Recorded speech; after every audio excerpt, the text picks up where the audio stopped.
মরেছো কি মরেছো একদম গুলি করে দেবো। গুলি কি গুলি করবে? বন্দুকটা একটু নামান। আমার হাতটা কিন্তু খুবই দুর্বল। ও মা, চোর বলে কি হাত দুর্বল? আর চুরি করতে এসেছো কেন? হ্যাঁ, আমি চোর না। চোর না তো তার মানে তুমি নিশ্চয়ই ডাকাত, তাই না? ডাকাত?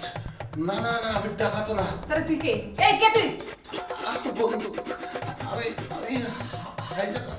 কি হাইজ্যাকার? না মানে একটু ব্যথা, একটু অন্য রকমের হাইজাকার। আই বদমাশি করো। হাইজ্যাকার আবার অন্যরকম হয় কি করে? হ্যাঁ, না মানে আমি এই বাসায় ঢুকেছি একজনের মন হাইজাক করতে। ও তার মানে লাফাঙ্গা বখাটে। হ্যাঁ, না না না না, চান্স মোহাম্মদ বাড়ি খালি পেয়ে ঢুকে পড়েছো, তাই না? আমার কাজের ধরনটাই আসলে এরকম। একদম চুপ, শুয়ে পড়লে একদম গুলি করে ফেলবো। চুপ সব শুনছি, চুপ। আজকে তোকে একদম গুলি করে আমি মাত্র ফাটিয়ে দেবো।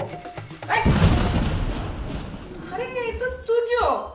আর তুর্য চোখ খুলে ভয় পেও না। আরে বন্দুক নেই, এই দেখো গায়ে লাগিয়ে মাটি, এই দেখো প্রেমের কাঠি। উঠো।